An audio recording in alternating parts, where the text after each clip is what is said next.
Today we're going to explore Swaminarayan Akshardham in New Delhi. I mean, just look at it.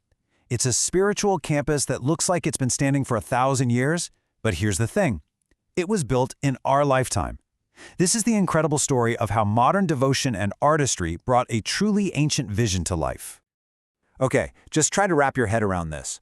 Imagine taking 10,000 years of a nation's art, its heritage, and its values, and then building a massive monument to all of it in only 5 years. It sounds completely impossible, right? But that's exactly what happened here. It's a feat of dedication that is just unbelievable. So what exactly is Akshardham, and how was something on this kind of epic scale even possible? Well, that's what we're going to dive into first. The name itself, Akshardham, literally means the divine abode of God. And yeah, it is a mandir, a Hindu house of worship, but it's so much more than that. It's this huge, sprawling campus that's all about learning and harmony. The entire place is really a tribute to Bhagwan Swaminarayan and the great sages of India. So, how was it possible? How did they do it? The answer is this number, 300 million. That's 300 million hours of volunteer work. This wasn't some project funded by a government or a giant corporation. Nope, it was built on pure, selfless service. It's just a staggering testament to the power of what people can do when they share a sense of devotion. Now, this journey really began way back in 1968 with a spiritual leader's vision, and that vision was carried forward for decades until, finally, construction kicked off in the year 2000.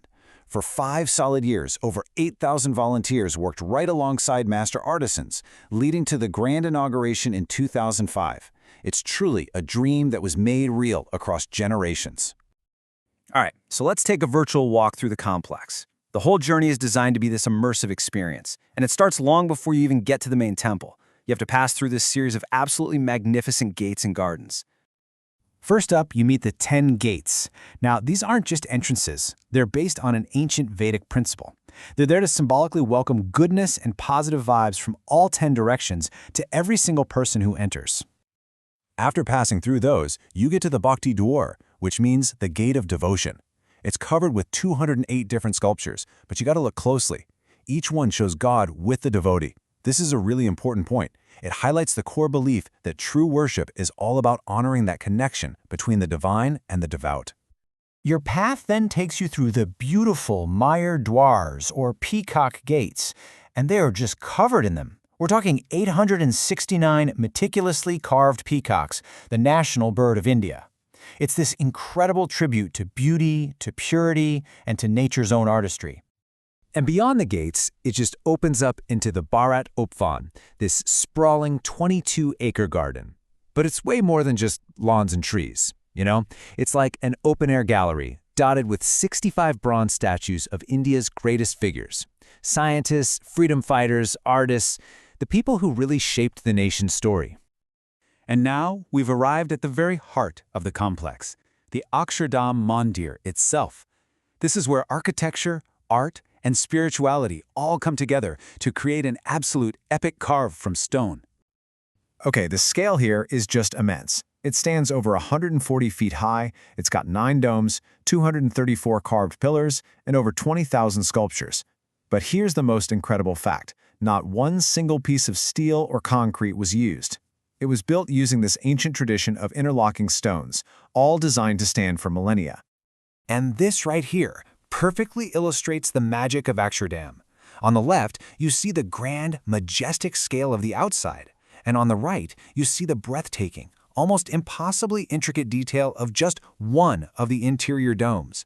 It's a masterpiece on both the massive, macro level and the tiny, micro level. Even the choice of materials is deeply symbolic. The whole exterior is crafted from pink sandstone, which is traditionally used to represent devotion and service. But then you step inside and you're just surrounded by pure white marble, a symbol of absolute purity and peace. And this is where you realize that every single surface tells a story. Each one of those 234 pillars is its own universe, carved from top to bottom with divine figures, ancient sages, devoted followers. I mean, literally no surface was left untouched by the artisan's chisel. Okay, but beyond the stunning visuals, which are obviously incredible, what is the soul of Akshardham? Let's take a look at the spiritual message at its very core. It really all boils down to this one core belief, that every single soul has the potential to be divine. The teaching is that through selfless service to your family, your community, the world, and through prayer, you can realize that divinity that's already inside of you.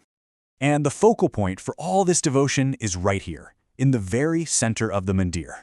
This is the serene, 11-foot-high, gold-plated murti, or sacred image, of Bhagwan Swaminarayan, the figure to whom the entire complex is dedicated. Ultimately, Akshardham is kind of like a living library of timeless human values. The whole place is designed to just echo with messages of devotion, learning, harmony, peace, compassion, and nonviolence. So, a visit isn't just about admiring the art, it's about feeling the power of collective prayer, or maybe reflecting on the strength of nonviolence. Every single element here is designed to give you a moment of personal spiritual enrichment. Which leaves us with a final thought. Akshardham provides a really powerful answer to the question you see on your screen. It shows that building a modern legacy of ancient faith isn't about just recreating the past. It's about creating a place where those timeless values are carved in a new stone, ready to inspire all the generations to come.